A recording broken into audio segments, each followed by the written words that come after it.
Ah bah ça donne envie d'être chef, hein. Vous êtes sûr que vous êtes pas trompé? Non, regarde là, c'est la constellation David Bowie. Et là, c'est le trou noir PIF 2112. Donc on est bien au siège de Podcoot sur l'astéroïde POD 5078. Mais comment ça tient autour du trou noir comme ça là? Alors, regarde là-bas, il y a de l'énergie qui sort. Ah ouais, c'est notre moteur Patreus qui maintient l'astéroïde en orbite. C'est pas cher et super efficace. Bon, allez, vous venez par ici, c'est par là, hein. Allez, Zu, ouvre la marche, là, on te suit. Mais c'est super loin en fait. Oh, et puis la déco. Avec les crânes et les flammes, c'est quand même pas fou, hein. C'est le côté breton du patron Echo avec les crânes. Pardon? C'est des souvenirs du Hellfest. Mais c'est au sud de Nantes ça, c'est pas du tout en Bretagne le Hellfest. Ah bah chez nous, Nantes, c'est en Bretagne.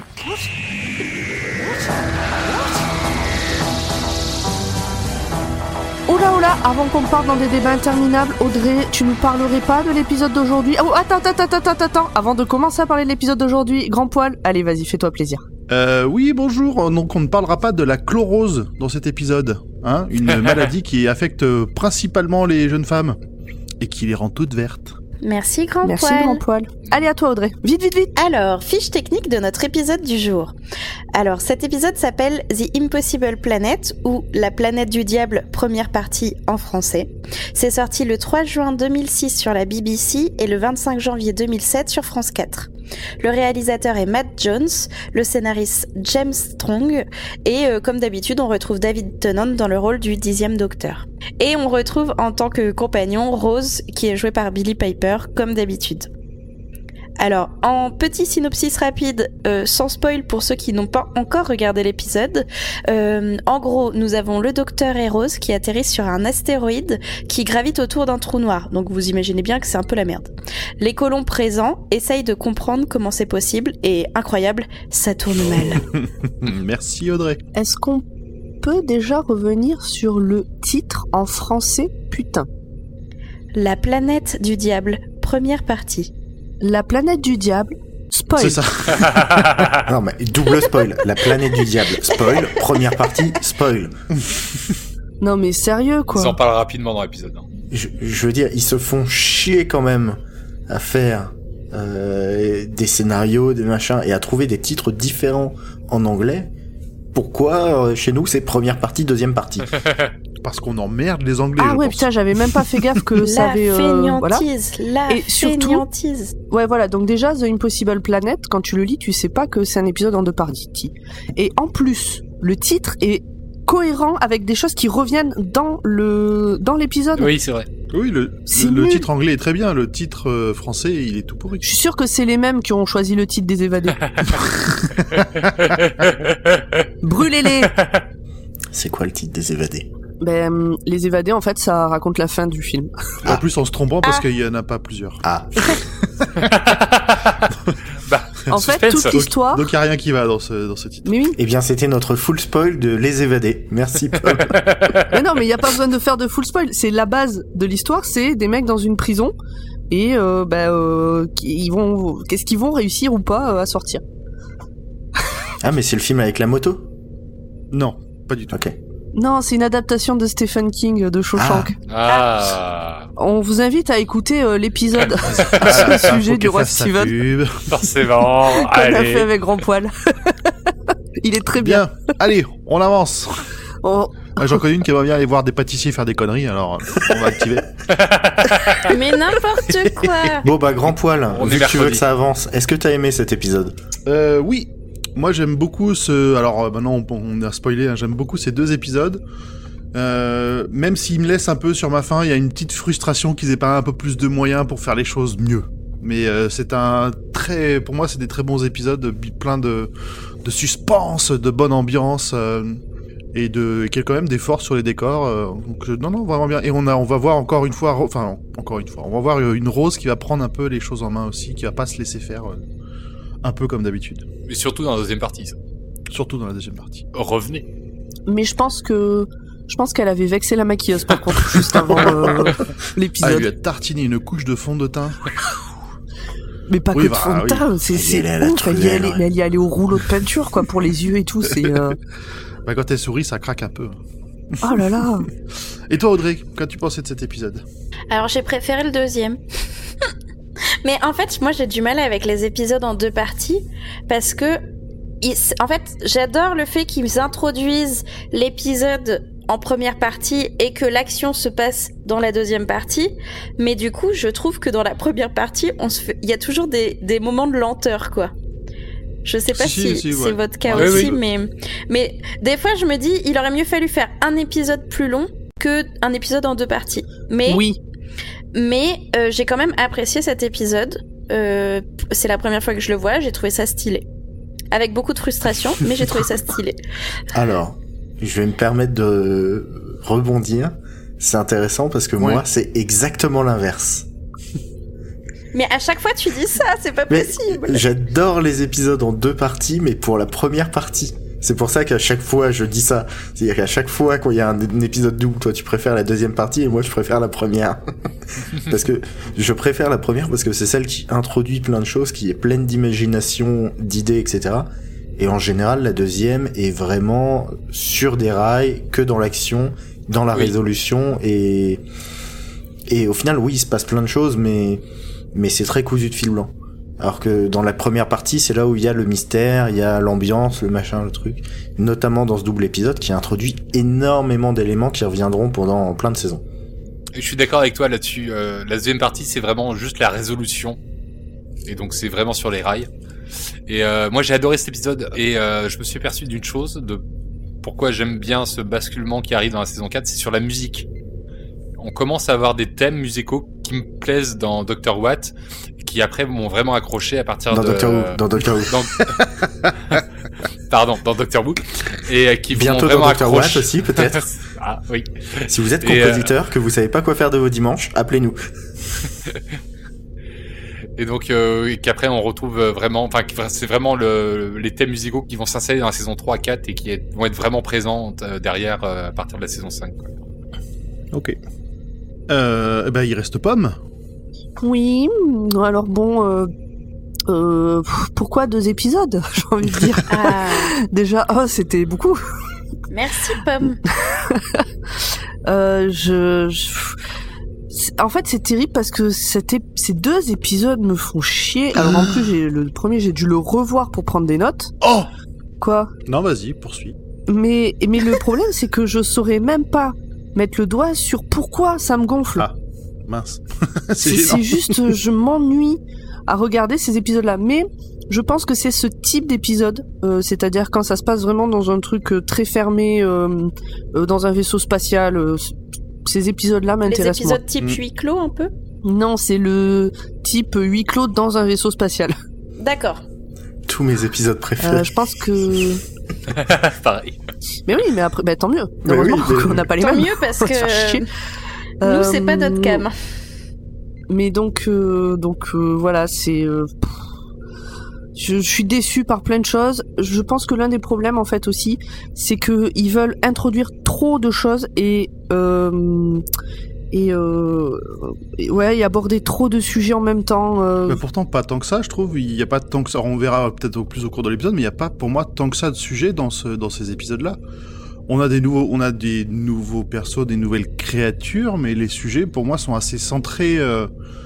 On focus vraiment quelque part sur la nature humaine, mais sans trop dériver, quoi.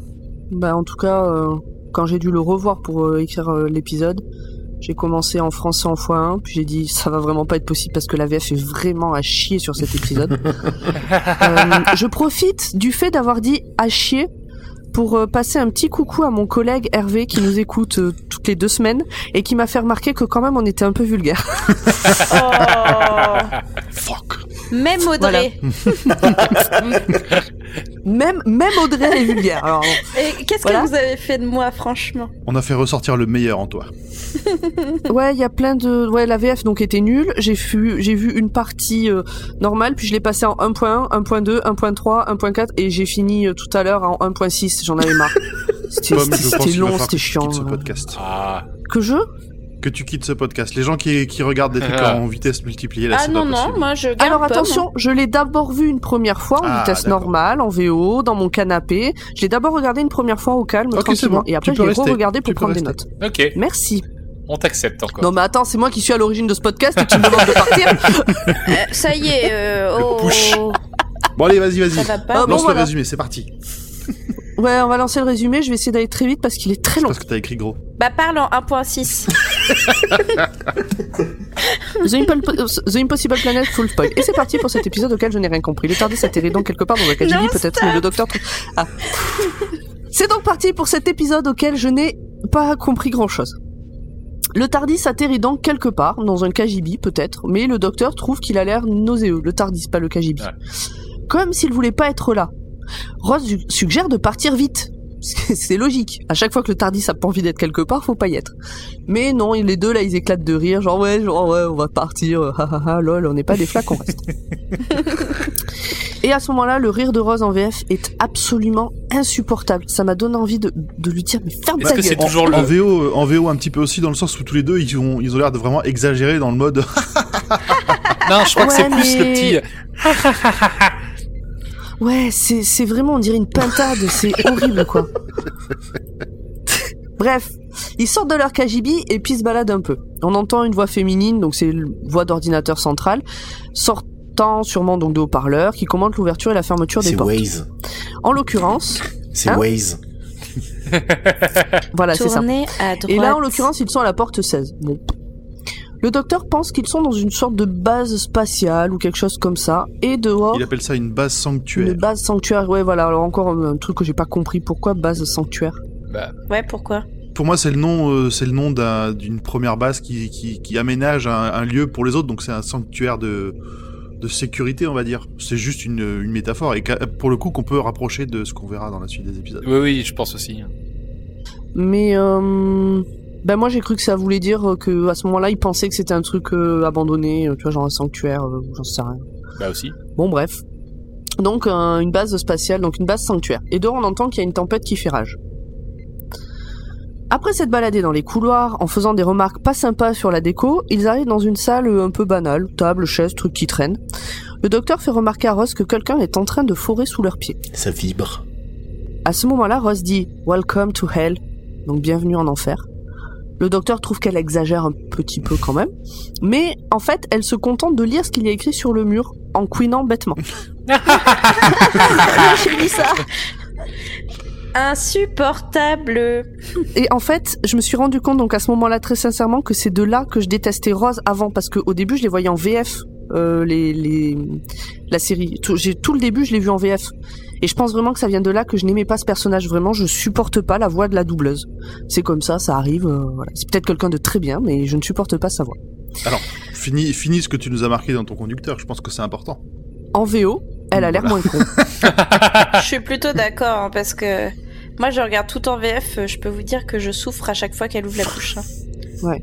Non mais c'est ça. Surtout quand elle rigole. Mais exactement ce que tu disais. Genre, je sais pas pourquoi la doubleuse prend un malin plaisir à lui donner une voix de grosse nièce débile. Oui. On est d'accord. Bon, pardon. La suite. On n'est pas très très sympa avec... Je suis en train de chercher le nom de la doubleuse. Non mais la doubleuse doit faire un très bon taf pour d'autres personnages, mais pour Rose, elle s'est un peu plantée. Ouais. Je trouve. Donc bon, avançons, parce qu'il y a quand même un problème. Alors je vous explique la scène. Sur le mur de la salle, il y a écrit, en gros à la bombe noire, « Welcome to Hell », et en dessous, il y a des signes incompréhensibles, une langue inconnue a priori. Mais, comment ça se fait que le TARDIS ne le traduise pas comme le reste ? On le sait maintenant, le TARDIS, il traduit tout en anglais, et comme ça permet beaucoup de scénarios. Et alors d'après le docteur, c'est parce que c'est une langue tellement ancienne que le TARDIS ne la connaît pas. Mais alors ancienne, à quel point ancienne ? Ce qui est quand même très étrange. Oui, c'est assez fou. Même le docteur, il a l'air... je crois que c'est là la première fois qu'il va prononcer le mot impossible de l'épisode. Oui. Ils ont dépassé les limites des connaissances du TARDIS et du coup ça pue du cul grave. Il n'y a qu'une chose à faire et il faut le faire au plus vite. Et ben non, c'est pas retourner au TARDIS pour se barrer, c'est chercher qui est le responsable de cette base. Bah oui, ça va faire une histoire encore intéressante. On n'a jamais vu le docteur reculer devant un truc comme ça. Tout à fait. Donc ils ouvrent une nouvelle porte, et là, ils tombent sur des humanoïdes qui seraient nés de l'union de Cthulhu et d'un ballon de rugby. Non mais sérieux. Elle est géniale. Non, elle est parfaite. C'est parfait. Tous identiques, habillés de noir, ils tiennent à la main une boule qui s'allume lorsqu'ils parlent et qui est reliée à leur visage par un câble. Un câble qui rentre dans les ventouses, dans les tentacules. Dans les tentacules. Les faces de poulpe s'approchent d'eux en disant en boucle « Nous devons nourrir. We must feed » en VO. We must feed. Ross pense qu'ils vont se faire manger. Nous aussi d'ailleurs à ce moment-là on pense ça. Le docteur ne fait pas le malin non plus. Il y en a de plus en plus et à partir de là je surpasse en VO parce que c'était vraiment pas possible. J'ai tenu 2 minutes 20 en VF. Bel exploit. Donc nos deux gus se retrouvent acculés et entourés par des trucs qui veulent les bouffer. Générique.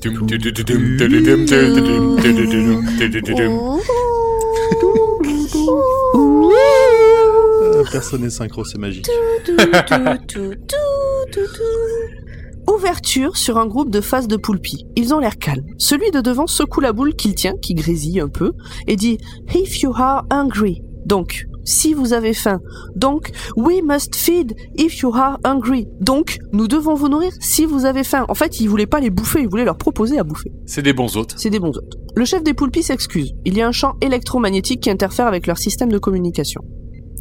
À ce moment-là, une autre porte s'ouvre. 3 personnes, donc là c'est des humains, a priori, en tout cas visuellement c'est des humains, 3 personnes rentrent.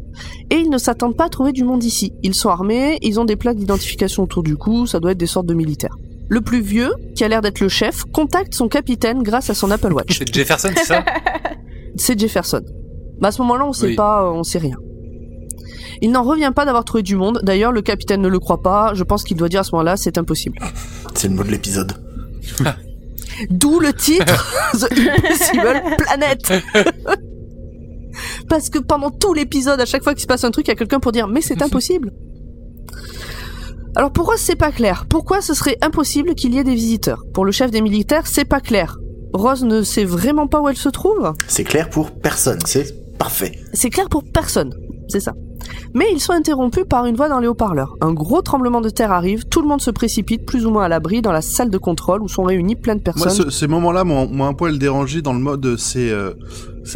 Attends, quel moment? Alors les moments où justement ils se rendent compte que Rose elle sait pas où elle est, que tout ce qui est autour d'eux est impossible, et puis ils posent la question une fois, puis après ils oublient, même s'il y a beaucoup de choses qui se passent autour, ils oublient très vite de se demander comment ils ont fait pour arriver ici, alors qu'ils sont, comme la suite de la description va montrer qu'ils sont vraiment dans un endroit dans lequel tu n'arrives pas par hasard, c'est juste pas possible non plus. Mais si, il l'explique après. Il parle de son vaisseau. Ils ont leur priorité quand même, c'est... Ouais, mais le vaisseau, le TARDIS, il va en parler quand même assez tard par rapport au moment où il s'interroge. Ouais, enfin, donc là, c'est ce qu'on va expliquer, mais à ce moment-là, il y a les haut-parleurs, donc on entend une voix qui prévient qu'il y a un gros tremblement de terre qui arrive et qu'il faut se mettre à l'abri. Donc tout le monde se précipite dans la salle de contrôle où sont réunies plein de personnes qui ont l'air de savoir ce qu'elles font, mais tout s'arrête à l'entrée de Rose et du docteur, même les secousses. Impossible. Donc, à ce moment-là, il y avait des secousses, ils rentrent, tout le monde s'arrête de bosser, les secousses s'arrêtent. c'est leur personnalité extraordinaire. C'est ça. Et donc c'est un peu pour ça que ils ont pas trop le temps de répondre à toutes les questions du premier coup. Ils sont peut-être ils vont mourir à la fin du tremblement de terre. C'est pour ça que c'est un double épisode du coup. C'est ça. Donc oui, tout le monde s'arrête de bosser parce que c'est incroyable de voir des vrais gens à cet endroit-là maintenant, autres que ceux qu'ils connaissent déjà. Rose se présente, elle présente le docteur. Un des gars pense que l'oxygène est coupé et qu'ils délirent tous puisqu'ils voient des humains. Le capitaine rappelle qu'ils sont en plein milieu d'une alerte, donc là ça recommence un peu à trembler. Et il dit à Rose et au docteur de s'accrocher quelque part, de bien s'accrocher quelque part, et il demande à une des faces de poulpe qui a l'air de s'appeler Oud s'il est bien accroché, puisqu'il lui dit Oud, êtes-vous bien accroché? Celui-ci lui dit que son inquiétude est grandement appréciée. Oh. Ils sont Et il drôlement penche la polis, tête. Extrêmement poli. J'adore les Oud. Mais oui. Ah, tu spoil. J'adore Oud.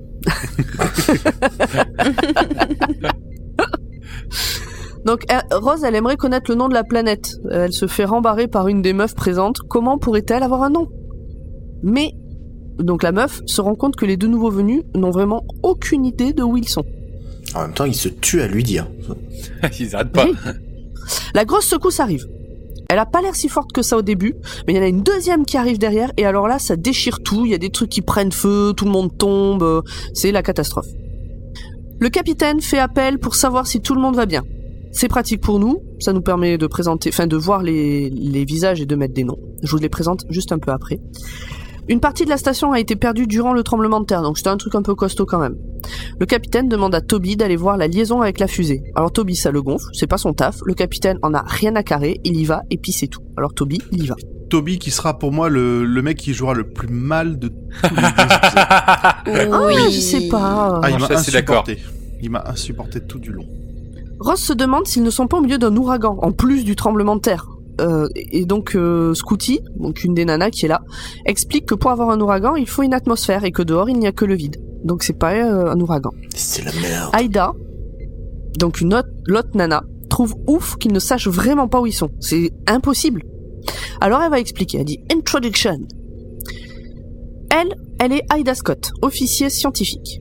Le capitaine est Zachary Crossflame, c'est lui qui a fait l'appel tout à l'heure. On a Monsieur Jefferson, le premier gars qu'ils ont rencontré et qui est chef de la sécurité. Danny Bartok, celui qui pensait manquer d'oxygène tout à l'heure et qui appartient au comité d'éthique. Et celui qui est parti, c'est Toby Z, l'archéologue. Et finalement, on a Scooty Manista, qui est stagiaire à la maintenance. Le capitaine Zach, désolé Audrey, leur dit de se faire un câlin parce qu'ils ne sont pas prêts à voir ce qu'ils vont voir. Je vais pleurer tout le reste de ce full spoil. Le bouclier au-dessus d'eux s'ouvre et on peut voir un trou noir. Ross dit oh, « C'est un trou noir !» Le doc répond « C'est impossible !»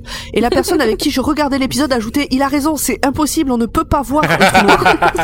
Il a pas tort. Je suis d'accord. Mais bon, c'est l'épisode impossible. Exactement. Donc là, j'ai dû mettre pause et j'ai eu une petite explication. Relance l'épisode.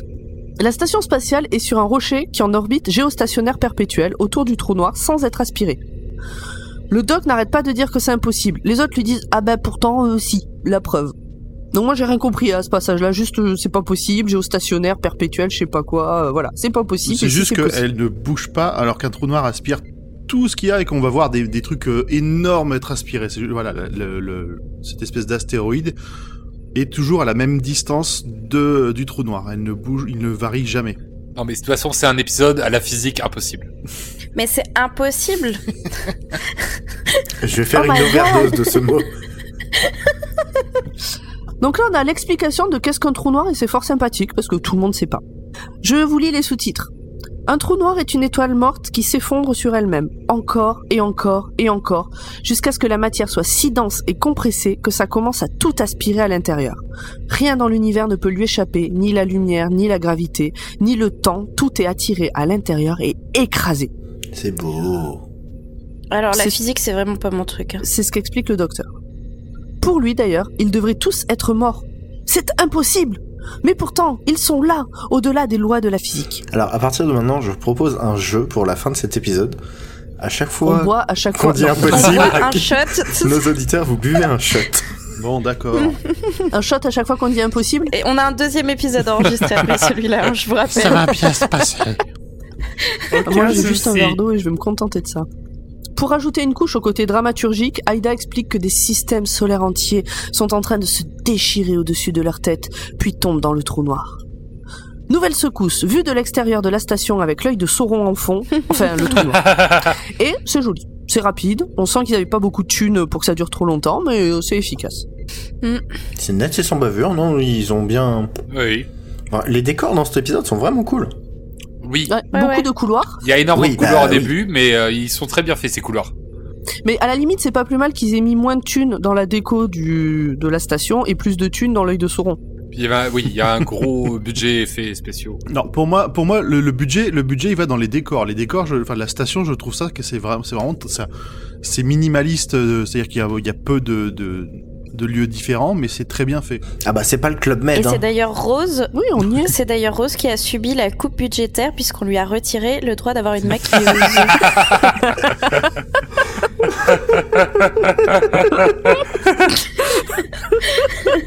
Oh. Et une doubleuse apparemment. Ah, et j'ai oublié de dire au tout début, il y a un truc que j'aime bien avec Rose dans cet épisode, c'est que j'aime bien son pantalon, voilà. Oui, Ok. ça lui fait un bon boule. Ouais, au-delà de ça, j'aime bien la forme du pantalon et tout. Bon, bref. On retourne à l'histoire, ça vous va? Donc, Toby, l'archéologue, après, je suppose, être allé voir la fusée, rejoint sa chambre avec des trucs à étudier. Quand tout d'un coup, il a l'impression que quelqu'un l'appelle. Mais pas genre, hey, Toby! Non! Une voix qui fait mystérieux, genre, Toby! Ah putain, tu fais trop bien les voix mystérieuses, à chaque fois ça me perturbe. Ouais, je sais. Elle est sous ton lit. La lumière se coupe, puis revient, et bon, évidemment, il y a personne. Dans la salle de contrôle, on fait le point. Donc la fusée est OK, parce que Toby est allé voir. Le trou noir s'appelle K37 Gem 5, donc K37 Gem 5. Mais une légende dit que la planète s'appelle Croptor, ce qui veut dire pilule amère. Le trou noir, lui, est censé être un démon puissant qui a été manipulé afin de dévorer la planète et puis la recracher ensuite parce que c'était du poison. D'où pilule amère. Exactement. J'ai pas retenu le nom du gars qui a écrit la légende. C'est pas grave. C'est Aïda qui raconte tout ça. Donc l'équipage, en fait, elle s'est retrouvée sur cette planète en étant attirée par un entonnoir de gravité. Et ça aussi, c'est incompréhensible. C'est impossible. Ils auraient dû être déchiquetés. Le problème de l'entonnoir de gravité, et je peux vous dire que là, j'ai pas arrêté de mettre pause pour pouvoir recopier, c'est qu'il se referme. Et s'il se referme, ils resteront bloqués sur cette planète. Non. Ils pourront pas repartir. Bon, à mon avis, ils vont surtout... surtout la planète va finir dans le trou noir. Oui. Pour faire simple quand même, c'est... Non mais comment tu veux faire simple un truc aussi compliqué? Alors, regarde. Franchement... Tu prends une baignoire avec de l'eau. Tu la vides. Quand tu retires le bouchon, au bout d'un moment, tu vois, ça tourne. Attends, tu la vides pas avec un petit seau, toi, la baignoire? Quand l'eau... Mais moi, j'ai juste une douche. Est-ce que je peux prendre de l'eau dans mon évier? Oui, ça et marche ça va le faire aussi. quand même. Bref. Ça tourne, et ben si tu mets ton doigt au milieu, ton doigt il reste sec, et ben c'est ça l'entonnoir de gravité. Voilà. Mais C'est comme l'œil du cyclone, en fait. C'est comme l'œil du cyclone. Exactement. Oui, ça reste sec. Bah, tu vois un entonnoir, tu vois la forme que ça, un entonnoir? Oui. Oui. Et ben, donc, voilà, c'est tout, c'est un entonnoir et c'est de gravité. Vous aussi comprenez Pas de encore plastique, moins de Doctor gravité. Who avec nous. Non mais à partir du moment où ils ajoutent des trucs genre des trous noirs, on sent que ça va mal finir quoi. Mais bon, c'est pas grave, passons. Bon bref, Au pire, on avançons. demandera un petit... Mais quel titre? Enfin. Continuons. Reprends. On va reprendre. Donc, merci professeur Zu pour cette explication, cette tentative en tout cas d'explication. Si nos auditeurs ont compris, on veut bien des tweets, des messages privés, même si vous voulez. N'hésitez pas à pour nous. prendre des petites photos de vous, le doigt dans un entonnoir. Mais tellement. Ah, faut que j'achète un entonnoir. J'ai créé un monstre. Hashtag mon doigt dans un entonnoir.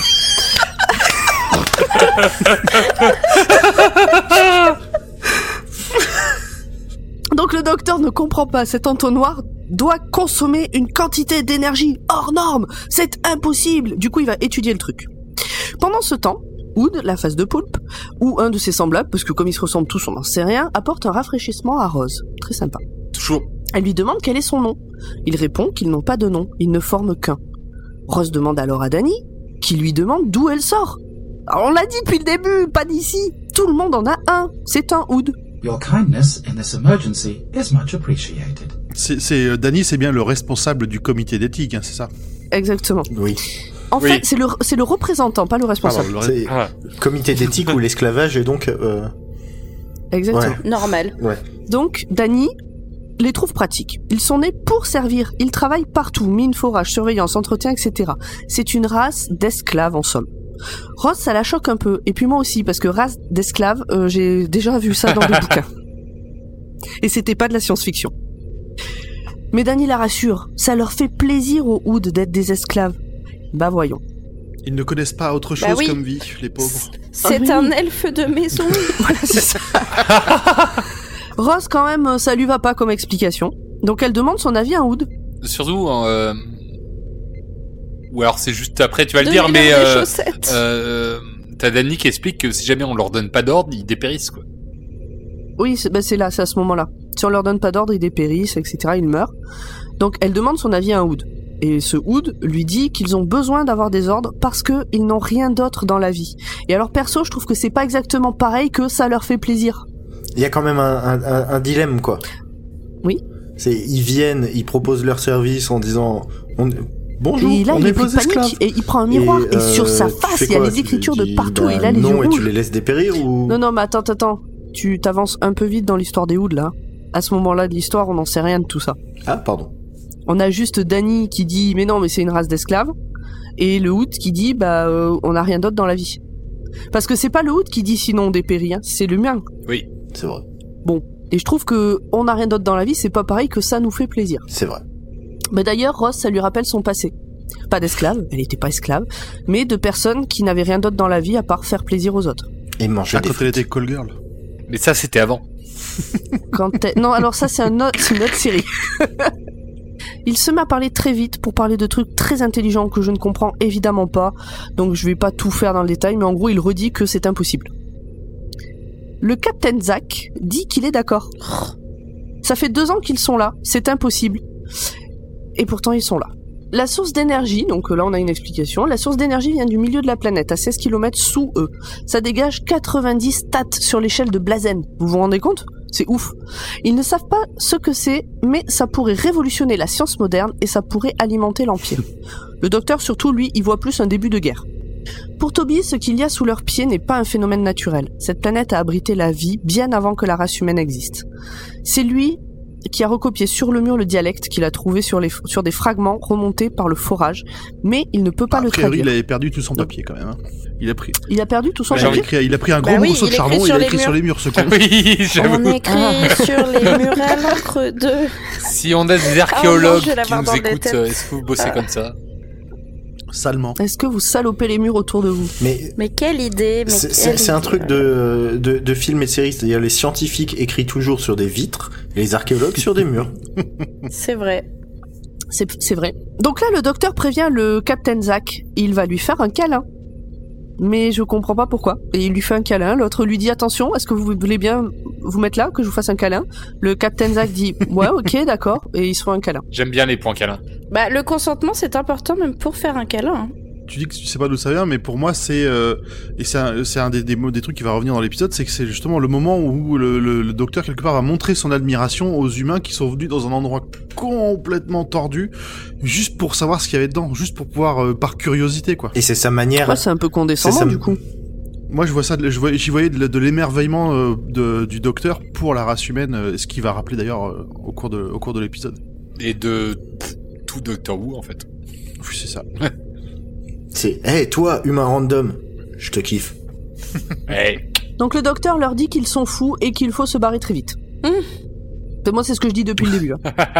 Il explique qu'il est arrivé là à bord de son vaisseau tout en bégayant parce qu'on comprend bien qu'il veut pas vraiment dire mais il essaye d'expliquer. Et d'ailleurs ils peuvent montrer à l'équipe le fameux vaisseau. Sauf qu'en fait non. Parce que le TARDIS, il était dans la partie qui s'est effondrée dans le cœur de la planète. Et là, c'est le drame. C'est vraiment ça, pas de bol, quoi. Pas de bol. Et il est impossible de le récupérer. Autant vous dire que Rose et le docteur ont le seum. Ah oui, là, ils rigolent plus trop, là. Hein. Ils regrettent leur petit. Ils sont en mode, ah bah merde, alors. Donc le docteur dit au Captain Zack, mais vous prenez votre forage, vous allez le récupérer. Et l'autre il dit hop, il y a de l'énergie que pour un seul forage. Alors on ne change rien au plan, aucune exception, rien. Le TARDIS est perdu, faut s'y faire. Il les prend dans son vaisseau, pas de problème. Ils auront un taf comme tout le monde, mais c'est fini pour le TARDIS. Rose et le docteur se font un câlin. La situation pue du cul. Comme d'habitude. Là, ça fait plus désespéré que d'habitude. Ouais, le fait qu'ils aient plus de TARDIS, qu'ils soient perdus dans le temps et dans l'espace un peu n'importe où. Moi aussi, j'ai trouvé que à côté d'un trou noir. Qu'ils avaient bien le regard perdu des gens qui sont en train de se dire oh merde, on rentrera plus jamais chez nous. Et que tout est impossible. Évidemment, ils pouvaient pas être bloqués genre à Ibiza en 1995. Non. Pourquoi en 95 en particulier ? Je sais pas. Il fallait une date random qui sonnait bien. Peut-être qu'il s'était passé un truc particulier en 95. Moi, c'est un truc que j'aime bien dans les épisodes de Doctor Who, en fait, quand ils s'aperçoivent qu'il n'y a plus de TARDIS, c'est qu'ils vont devoir se faire à la vie de là où ils sont, en fait. et qui projette machin, et toi t'es juste en train de penser quand tu regardes l'épisode, mais peut-être, mais non, mais juste le docteur il sait bien faire une machine à remonter le temps facilement si les humains arrivent à le faire. Quoi. Hein?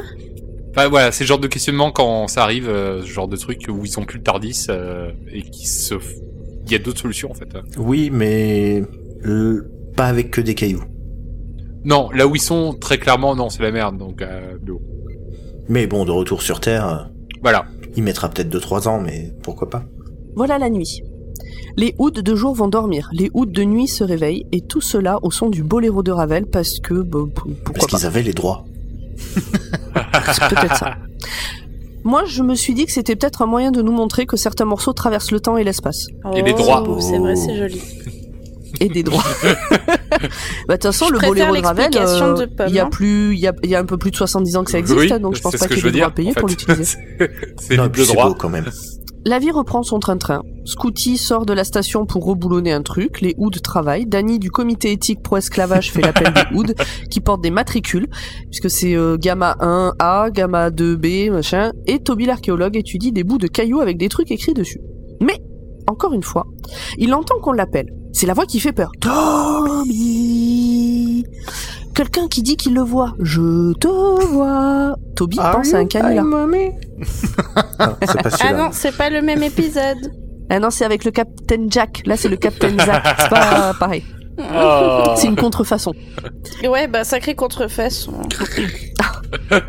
Pendant ce temps, à la salle de pause, c'est l'heure du repas. Ross passe au self et essaye de discuter avec le Oud qui la sert, savoir s'il est payé, entre autres. Le Oud lui répond sur le ton le plus calme du monde que la bête et ses armées émergeront du puits pour faire la guerre contre Dieu. Shall rise from the pit to make war against God. Ross lui demande de répéter, genre, what?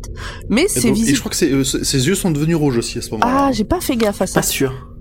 C'est pas là où Rose lui dit que moi aussi j'ai déjà fait ce travail-là.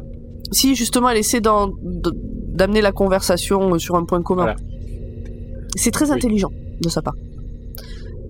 Donc Rose lui demande de répéter, l'autre secoue un peu la boule qu'il a dans la main, et en fait c'est visiblement encore un problème d'interférence. Le Oud lui souhaite un bon appétit.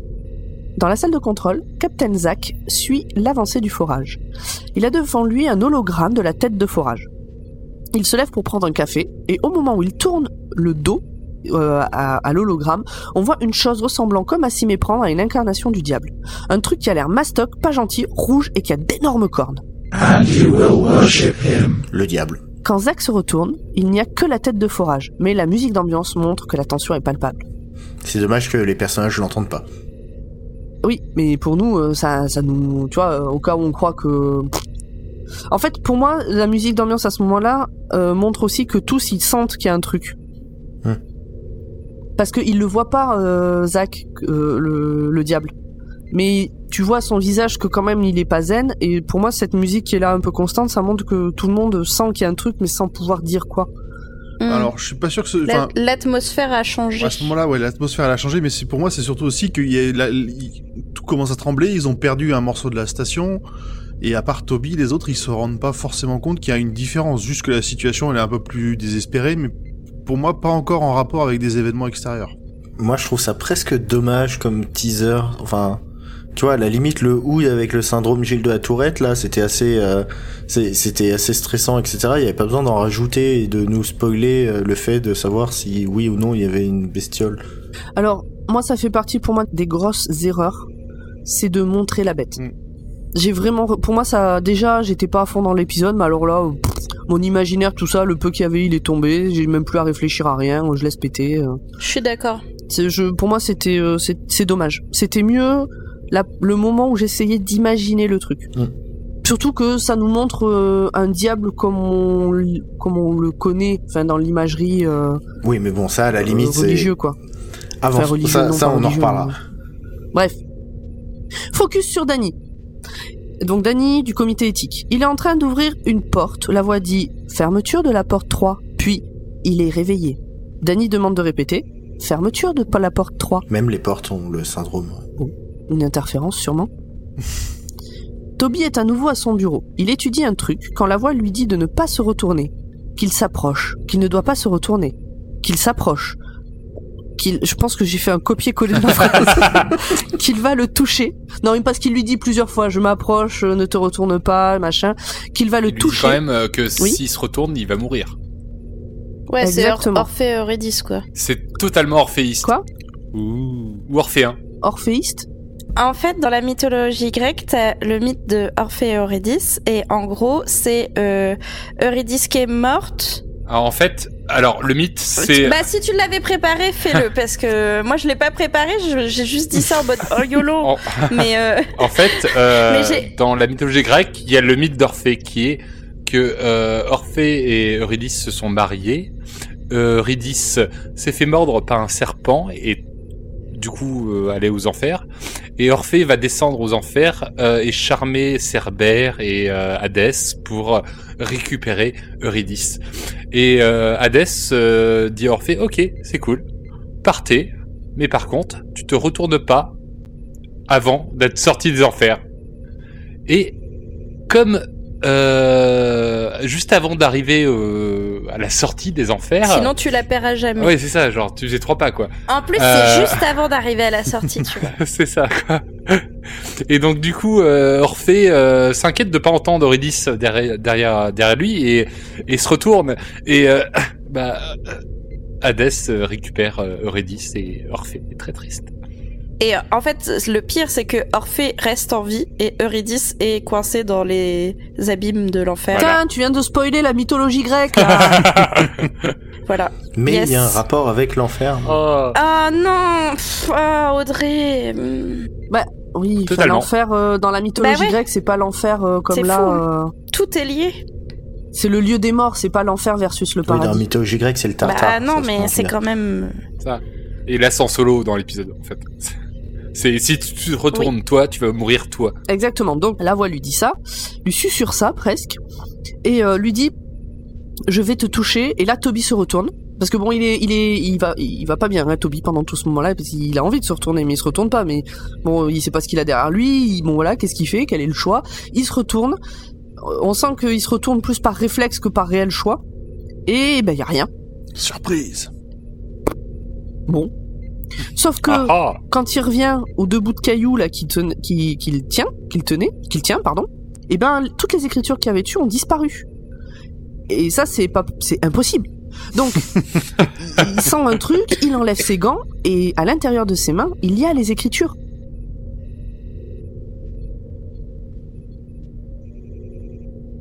C'est très flippant. Bref, à ce moment-là, il préfère tomber dans les pommes. Moi, c'est des parties que j'ai trouvées vraiment très, très flippantes et bien faites, sauf pour l'acteur qui est pas bon. Mais qui est vraiment, il a le charisme d'une moule, c'est horrible, oui. Il est pas bon, quoi. On est sur du Mike Lee saison 1, quoi. Ouais. Je trouve meilleur après. Bref. Donc là, il tombe dans les pommes, et moi, donc cette scène, je l'ai vue la 2e fois en 1.4, et c'était ridicule à souffler. La partie où il commence à trembler puis à tomber, on aurait dit un sketch. Donc pendant ce temps, dans la salle de repos, l'équipe entière assiste à la disparition d'un système solaire entier. C'est beau et émouvant. Mais oui, il y avait une petite musique un peu comme dans Firefly, genre presque country, c'était trop cool. Oui, puisque en plus Aïda explique que non seulement c'est un système solaire, mais qu'il y a la civilisation des je sais plus quoi, qui est plus que millénaire, machin, blabla. Bref, tout ça c'est mort. Pendant que tout le monde se remet au travail, le Doc et Rose restent là à regarder le trou noir. Donc le truc reste ouvert. Le Doc explique qu'ils sont environ à 500 ans de voyage de la Terre. Rose n'a aucun signal sur son téléphone. Et en même temps, si elle pouvait appeler sa mère, elle lui dirait quoi? C'est la première fois qu'elle est hors couverture quand même. Hein. Rose demande au Doc s'il pourra construire un autre TARDIS. Et le Doc rappelle qu'ils n'ont pas été construits mais élevés. Sa planète est détruite, donc il n'y aura plus jamais de TARDIS. Rose dit qu'une fois qu'ils seront sortis de là, ils devront trouver une planète et puis s'installer, prendre une maison, et puis pourquoi pas la prendre ensemble, partager. Bref, moment gênant, changement de sujet. Oh, c'était mignon. Oui, c'était tout à fait mignon. Très mignon. Elle a tenté un move, laissez-la. Oui, elle a tenté un move qui lui a pas non plus déplu, mais bon, changement de sujet. Oui, alors ça va. On arrête de proposer aux gens de tenter des moves. Je pense que là, c'était pas le moment, clairement. Et le docteur n'était pas prêt pour ce move, donc elle n'aurait pas dû tenter ce move. Donc, moment dramaturgie. Le doc avait promis de ramener Rose à la maison. Rose rappelle que tout le monde part un jour et blablabla, blablabla, blablabla, blablabla, inintéressant. Le téléphone sonne, celui qui n'a pas de réseau. Rose décroche, intriguée. Une voix dit « Il est réveillé ». Et elle jette le téléphone. Elle le casse, elle le défonce le téléphone. Ah, pour moi, elle le jette juste. Genre, elle a peur, elle le jette, loin d'elle. Oh bah, pour moi, en atterrissant, il explose, il fait des petits morceaux. En même temps, c'est pas un 3310, il y a moyen qu'il explose en atterrissant. Ah bon, c'est pas un 3310 ? Ouais. Ah non, le 3310, il coulisse pas comme ça. Ah oui, ben... Toby se réveille. Il a toujours des gribouillages sur la gueule et la myxomatose, mais maintenant il a un regard méchant. Et je trouve que le méchant, il le joue mieux que le gentil. Non. Mais... Bon, sauf une fois. Ross descend voir Danny. Il est dans la pièce où sont remisés les hoods. Parce que du coup, moi, dans ma tête, les hoods allaient se coucher. Non, ils sont vraiment remisés dans un truc. Il y en a qui sont assis, d'autres qui restent debout. Et voilà, les uns à côté des autres, ils bougent pas, ils se parlent pas, voilà. Le doc veut savoir comment les hoods communiquent. Et c'est simple, c'est par empathie. Alors je sais pas si le terme empathie est bien traduit pour le coup. Bah, télépathie. Télépathie en français. Bah, dans les sous-titres, c'est écrit empathie. Bon. Un champ télépathique de bas niveau les relie. Et est-ce qu'ils peuvent communiquer via des objets ? C'est ça la question. Danny trouve les questions et inquiétudes ridicules. Il y a des parasites partout, c'est normal de recevoir des messages bizarres. Parce que là, Rose vient d'expliquer qu'il y a un hood qui lui a parlé d'un puits des enfers et que elle a entendu il est réveillé dans son téléphone. De toute façon, le champ télépathique est surveillé. C'est le seul moyen de veiller sur les hoods qui sont si stupides, dit le gars du comité éthique, qu'ils ne savent pas dire quand ils sont malades. Il dit que c'est du bétail. Il le dit mot pour mot. Dit le gars du comité éthique. C'est... Le comité éthique, à chaque fois, c'est... c'est rude. Ah bah écoute. Pile à ce moment-là, le champ télépathique augmente. Il passe de 5, qui est le maximum, à 30. Avec un tel niveau, c'est comme s'ils étaient tous en train de hurler dans leur tête. D'ailleurs, les hoods se réveillent et se lèvent. Le doc pense que c'est quelqu'un qui crie à travers eux. Ou qui crient dans leur tête en français. Ils crient dans leur tête, ouais, oui, c'est ce que j'ai dit. En fait, il y a un peu les deux. Il y a le d'abord qui... Ça doit crier dans leur tête le fait que le champ télépathique soit monté. Et après, quand ils vont commencer à se lever et à faire tout ça, c'est que quelqu'un crie à travers eux. Donc, les fait agir. En fait, ouais. C'est-à-dire que Danny explique que le niveau 30, c'est comme s'ils étaient tous en train de crier dans leur tête. Et donc, le doc dit que d'après lui, c'est quelqu'un qui crie à travers leur tête. Oui. Bref. Donc c'est à ce moment-là en fait que Rose explique que dans son téléphone la voix disait « il est réveillé ». Et à ce moment-là, les hoods répondent tous en chœur « et vous l'adorerez ». Pas flippant. Donc le doc se met en haut là en haut de la barrière là, un peu comme s'il était à la tribune et il dit « il est réveillé ». Et les hoods répètent « et vous l'adorerez ». Mais à ce moment-là, ils ne veulent pas en dire. Petit point traduction. Vous le vénérerez. Oui. You will worship him. Oui, c'est la VF. Bon après, je pense que c'est kiff-kiff. Non, l'adoration, ça passe aussi, je pense. Je sais pas, moi j'adore les glaces surtout. Ok. Nous voilà maintenant avec Scooty. Donc Stacy, Scooty, c'est la même. Elle cherche Toby. La voix du vaisseau dit « Ouverture de la porte 41 ». Scooty s'affole et va voir en courant. C'est une porte de sortie, donc il y a que elle a priori qui sort. L'ordi central ne veut pas lui donner l'identité de la personne qui est sortie, mais lui dit « Il est réveillé, il se baigne dans le soleil noir ». Elle regarde par la fenêtre et elle voit Toby dehors, sans combinaison. Elle l'appelle, là, à travers la vitre. Il se retourne et elle voit les marques et les yeux rouges. Et là, Toby, il fait exploser la vitre avec la force. Et Scooty est aspiré dehors. C'est vrai qu'avec les yeux rouges et tout, ça fait très Star Wars. Hein. Ouais, il a un petit côté Dark Maul. Ouais, par contre, elle a galère à respirer derrière. Dark Maul du pauvre. Pourquoi c'est la plus mignonne qui devait mourir en premier ? Parce que c'est toujours comme ça. Tout ceci secoue tout le vaisseau. Pas moralement, pas émotionnellement, c'est vraiment tout le vaisseau physiquement qui bouge dans tous les sens.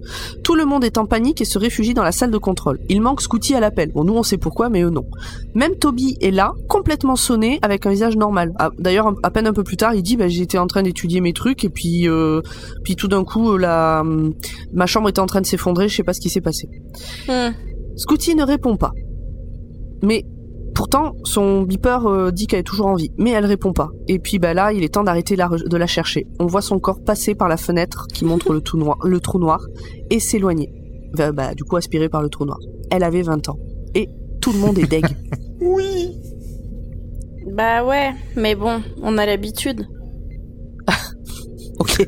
La blasée, bon, encore un mort, c'est pas grave. Non mais après au bout d'un moment dans Doctor Who, tu t'attaches plus tant aux gens, tu sais que la moitié vont crever, c'est 40 minutes dans un épisode de Doctor Who, elle a bien vécu quoi. Ouais, c'est ça. Ouais. Mais bon, il est déjà temps de passer à autre chose parce qu'on n'a pas que ça à foutre. Bah voilà. Le forage s'est arrêté. Ça veut dire qu'ils sont arrivés au point zéro.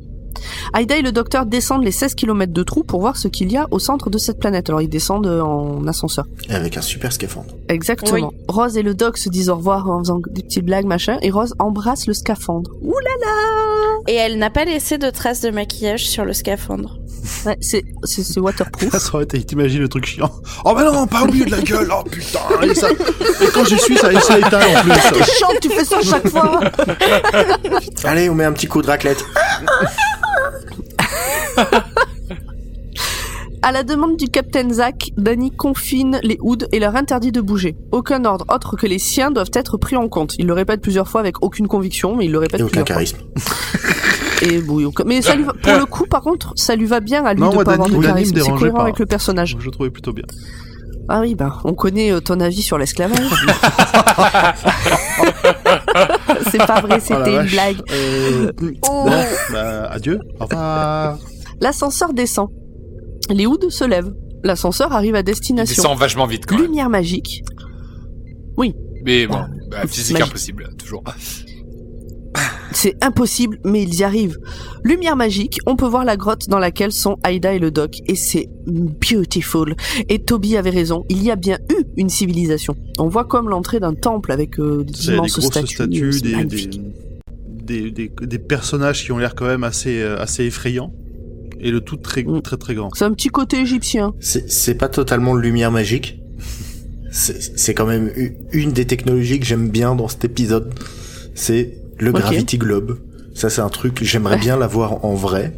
Donc, s'il y a des gens qui peuvent bosser là-dessus, c'est une boule, tu la secoues, un peu comme de l'orangina, tu la lances en l'air, et puis après, elle flotte et elle fait de la lumière. Genre boule disco. Voilà. Ça s'appelle un drone. Toby, donc lui, au moment où le doc dit à Rose, dis à Toby qu'il y avait bien une civilisation, lui, il est en PLS dans un coin de la pièce. Par contre, niveau source d'énergie, le truc pour lequel ils ont creusé, à l'origine, il y a rien de visible. On sait pas trop où c'est. Du coup, ils vont se balader, ils ont une sorte de GPS à énergie et ils suivent. Danny, lui, il est un peu en stress. Les Hoods se sont levés, le fixent. Il prévient le Captain Zack qui se fout de sa gueule, genre oui, les Hoods, ça va, ils peuvent te fixer, c'est pas très grave. Mais le champ télépathique, il est à 100, ce qui est, je vous laisse le dire... Impossible. Impossible.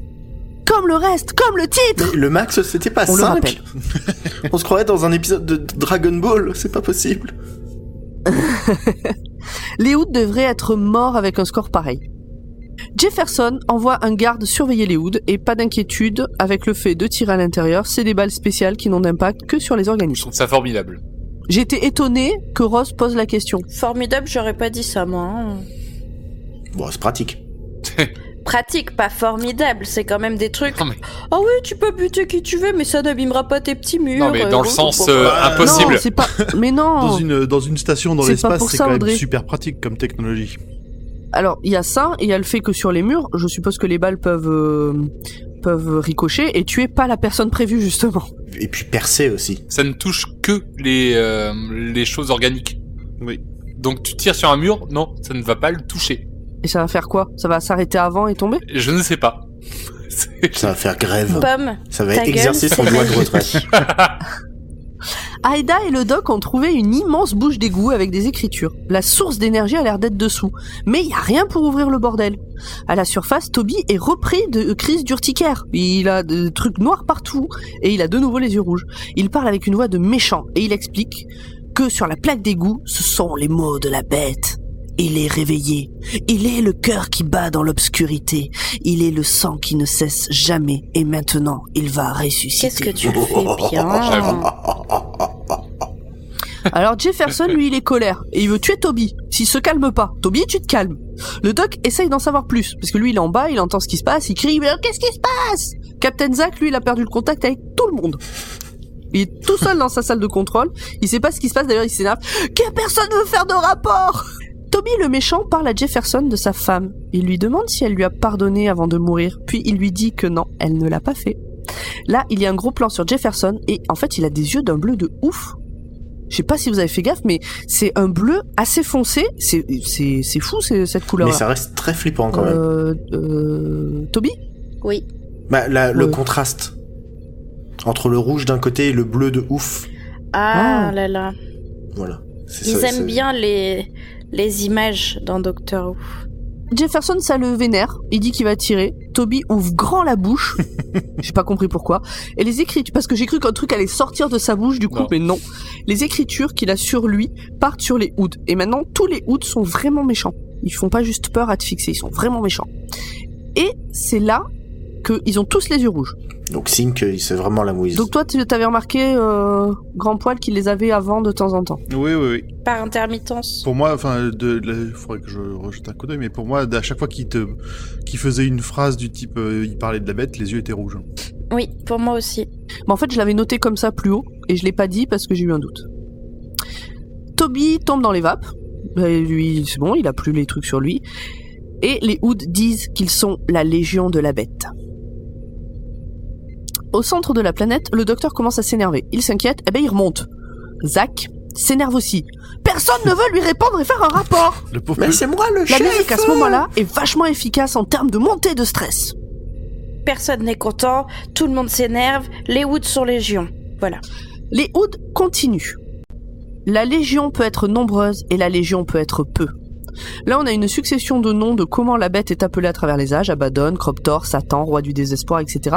Et ça m'a un peu fait penser à Flag dans Le Fléau, de Stephen King. Un petit peu, oui, effectivement, d'avoir plein de noms. Il y a une scène un peu identique. Surtout d'être présent dans toutes les mythologies comme une idée plutôt que comme réellement, enfin comme l'incarnation du mal plutôt que comme un être particulier, quoi.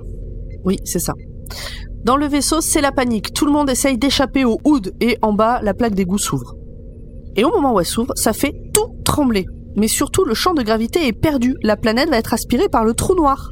La voix dit par les Hoods, le puits est ouvert et je suis libre. La caméra nous montre Aida et le doc en train de regarder dans le trou. Ils sont pas sereins et c'est la fin.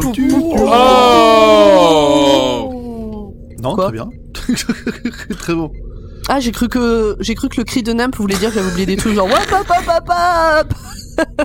Bah oui, t'as oublié la deuxième moitié. Ah ouais, bah c'est pas moi qui m'y colle.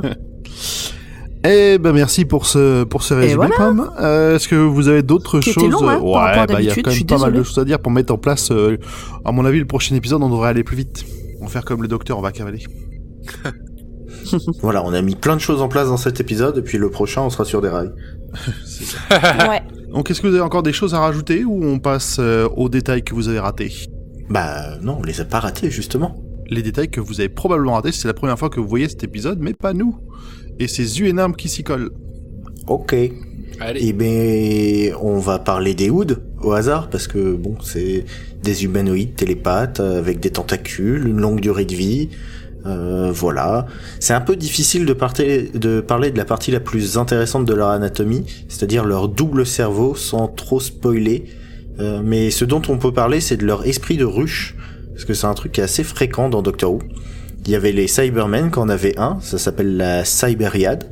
Il y avait la conscience de Nestine, l'espèce de plastique liquide qui était dans le premier épisode. Il y a les Vashta-Nerada, qu'on verra dans un épisode avec une bibliothèque aussi un peu plus tard, et qui ont un esprit de ruche. Et il y avait l'Isolus, qu'on verra dans un épisode bientôt, c'est Fear Her. Mais voilà, donc des esprits de ruche, il y en a plein. Et c'est un ressort scénaristique qui est pas mal utilisé parce que ça permet d'avoir plein de méchants qui ont pas besoin de se parler et pour faire des trucs flippants. Une autre anecdote marrante sur les Hoods, en 2011, il y a eu un concours de scénario dans les écoles primaires d'Angleterre et 2 épisodes ont été tournés. Good as Gold, dont nous reparlerons dans l'épisode sur Fear Her, donc dans 6 semaines, et Death is the Only Way, où Albert Einstein se retrouve téléporté dans le TARDIS alors qu'il essaie de construire sa propre machine à voyager dans le temps. Je vous passe les détails, mais il se fait transformer en Hood. Ok. Niveau anecdote, les ingénieurs du son se sont pas du tout emmerdés. En plus On d'avoir... appelle ça des références et des hommages, voyons. Oui, pardon. Donc ils ont voulu rendre hommage au premier jeu Doom, et tous les sons d'ouverture de porte, c'est carrément le son du jeu. Ils ont repris le fichier audio. Bah, en fait, on pourrait même prendre ça comme un mini préquel à Doom. J'ai pas joué à Doom. Moi non plus, mais c'est ce qu'on m'a dit. Moi j'ai joué à Doom, Ça peut et oui marcher. c'est vrai.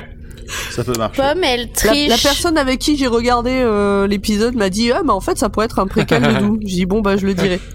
Il y a Moi, s'il y a même des un monstres. Il y a même un moment, je sais plus si c'est dans cet épisode-là ou dans celui d'après, où on entend un ou deux cris justement un peu de monstres ou de peur qui sont des cris de monstres de Doom. Ok. Donc c'est un vrai hommage. Oui, bah je pense que c'était fait exprès. Hein. C'est un bruit tellement caractéristique que, à moins de le retrouver dans des productions très cheap où là tu sens qu'ils ont juste gaulé le son parce que ça leur a rien coûté, généralement c'est plutôt un hommage.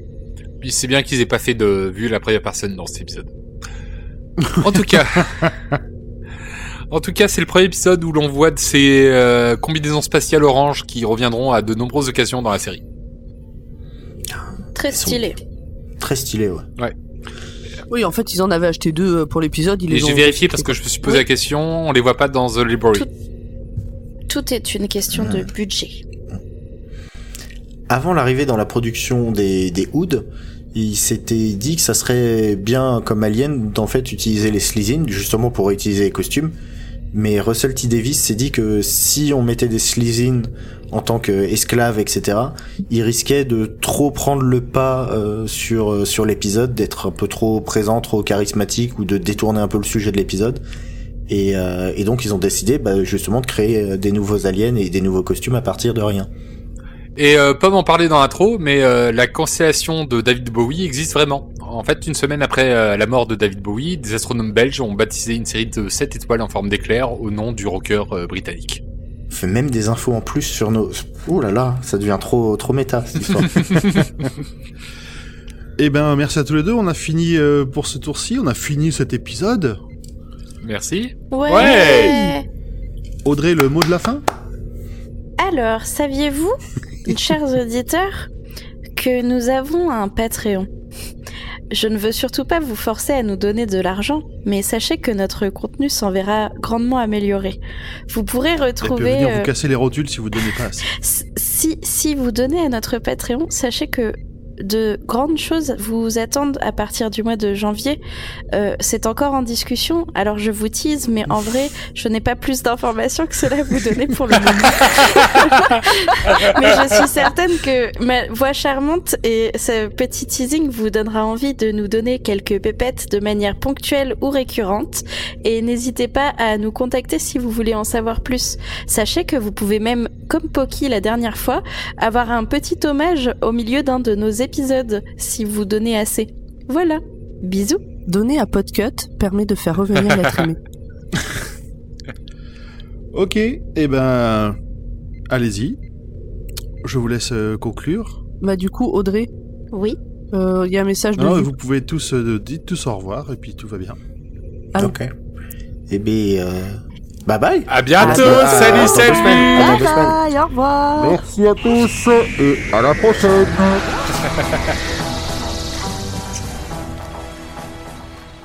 Eh bien, merci beaucoup pour ces informations, les garçons. On est bientôt arrivé. J'ai mal aux pieds. Oh mais oui, c'est pas très loin. Vous avez pas l'habitude chez Podcut de marcher comme ça ?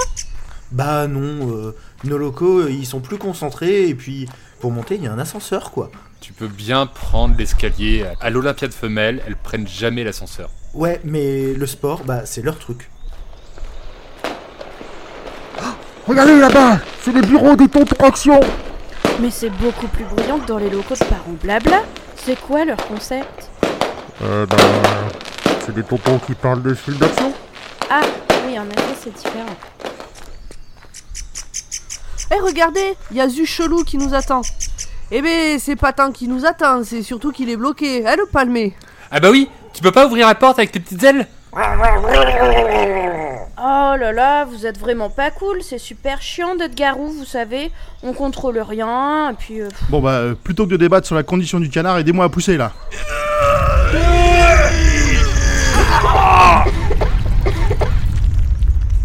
Qui ose venir déranger mon repos ?